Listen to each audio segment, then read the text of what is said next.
কত করি? এটা আসার সময় এই 10 টাকা নেন। এই যে যেটা ফোটে নাই সেটা দাও।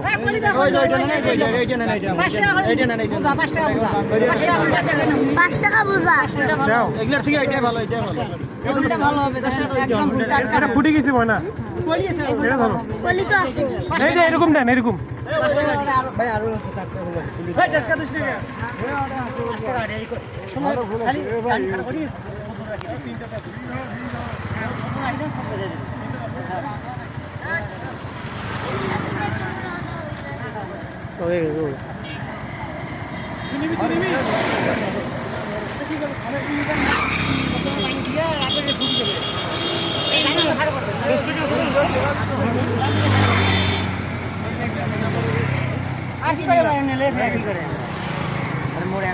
না মোড়ে তিনটে নিলে এই আমার গাড়ি আছে। ওরে ওঠা দে, আমি দিই। ওকে দিয়ে দেন। ওকে দিয়ে দেন।